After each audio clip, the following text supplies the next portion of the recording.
United States is not at war with Syria. Rather, the United States is conducting limited but important counterterrorism operations in Syria against ISIS, formerly known as al-Qaeda in Iraq, pursuant to the 2001 counterterrorism AUMF. Those operations are being reported regularly to Congress, consistent with the War Powers Resolution. They are not new or unique to the Biden administration. In fact, let me quote President Trump about what we are doing here when he said, quote, "A small presence of United States Armed Forces remains in strategically significant locations in Syria to conduct operations against continuing terrorist threats emanating from Syria.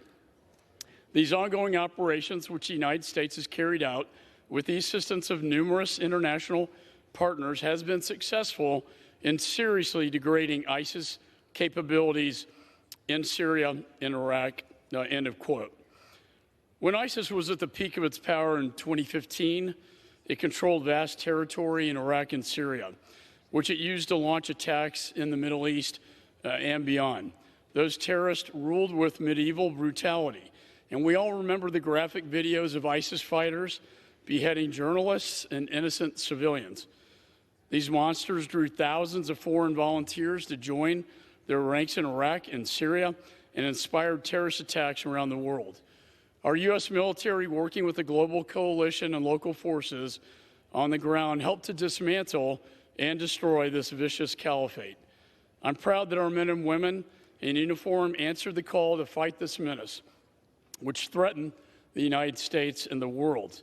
And even though ISIS no longer controls significant territory, there are still tens of thousands of hardened terrorist fighters in Iraq and Syria who are hell-bent on reestablishing their terror state.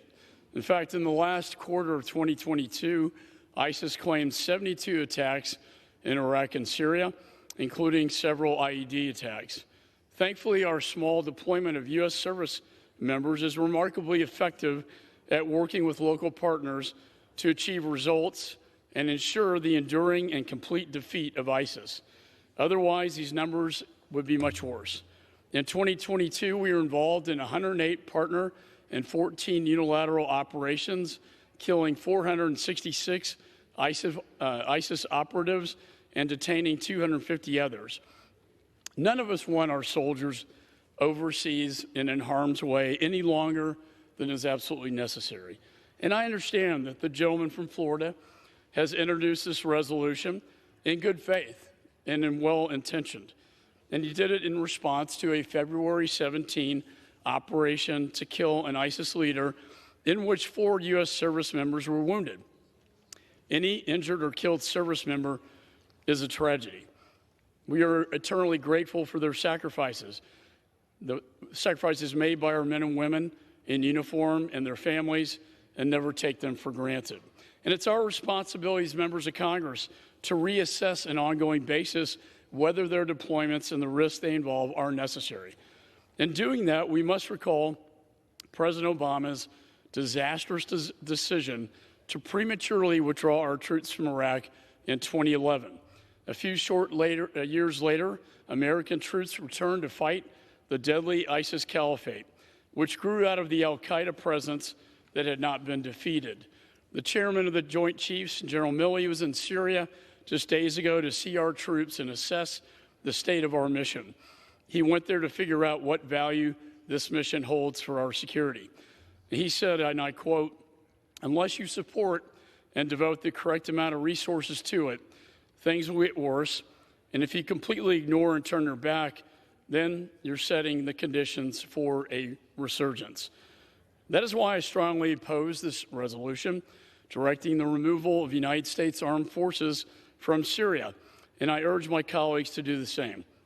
If we withdraw our troops from Syria now, we could see a resurgence of ISIS or another legal successor in short time. Withdrawal of this legal, authorized U.S. troop deployment must be based on the total defeat of ISIS. Let me be clear, Congress's power to declare war is one of our most solemn Article I responsibilities. And I understand why some in this chamber are uncomfortable with using a 22-year-old force authorization for current operations. I believe that we should be working together in a bipartisan manner to have an updated replacement to this AUMF to address the current threat environment, while also keeping Congress engaged with our constitutional responsibilities. But this resolution does not work to that end. I believe it would call for an artificial withdrawal, and it would be a win for the ISIS terrorists committed to our destruction.